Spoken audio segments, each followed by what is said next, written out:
Nang dahil sa pikunan sa parking, pinagbabaril ang isang motorista sa Antipolo, Rizal. Ang ibang residente, imbis na umawat, pinanood lang ang away. Nasa frontline ng balitang yan, si Dave Abuel. Hapon nitong Sabado nang makuna ng video ang dalawang lalaking yan na nag-aaway sa gitna ng kalsada sa Barangay Kupang, Antipolo City. Walang umaawat habang busy magpambuno ang mga lalaki. Matapos ang ilang segundo, tila hiningal na ang dalawang maton. Pero ang lalaking nakapantalon, hindi pa pala tapos. Bumunot siya ng pistol at paulit-ulit binaril ang kaaway.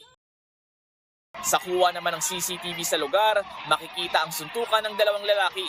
Gaya ng unang video, natigil lang ito nang umalingaw-ngaw na ang mga putok ng baril.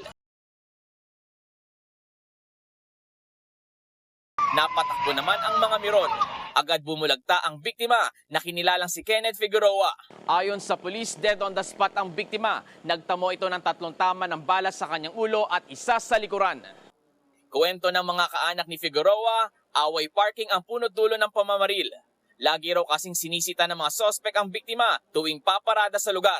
Minsan na rin daw nilang pinagbantaan si Figueroa. Pagpark niya, dumating itong suspect na sinita, tapos pero yun, may dating away na sila sa parking. Pagising niya, ang kwento ng kapatid, pinokpok yung harapan ng sasakyan niya. Yung motor niya, puro dura ng plema.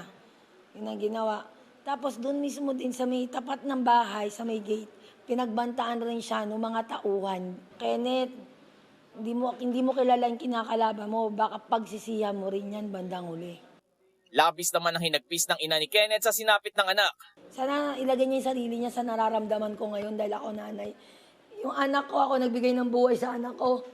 Pero kahapon, sa kamay ko rin uli namatay yung anak ko, yung uling niya. Hininga niya sa kamay ko rin ang galing. Matapos ang pamamaril, agad tumakas ang sospek sakay ng asul na kotse. Pinaghahanap na siya ng Antipolo Police. Hawak naman nila ang kakilala ng sospek na kasama nitong nagiinuman bago ang krimen. Pero giit ng lalaki, taga-awat lang siya. Ako, nag-aawat lang. Nabalik ko siya sa sasakyan kasi para hindi siya bumaba ng sasakyan. Para hindi ko sila mag-away. Maharap ang dalawang sospek sa kasong murder. Nagbabalita mula sa frontline, Dave Abuel, News 5.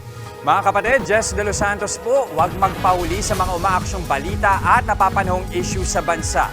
Para sa mas malawak na balitaan, mag-subscribe at mag-follow sa social media pages ng News 5.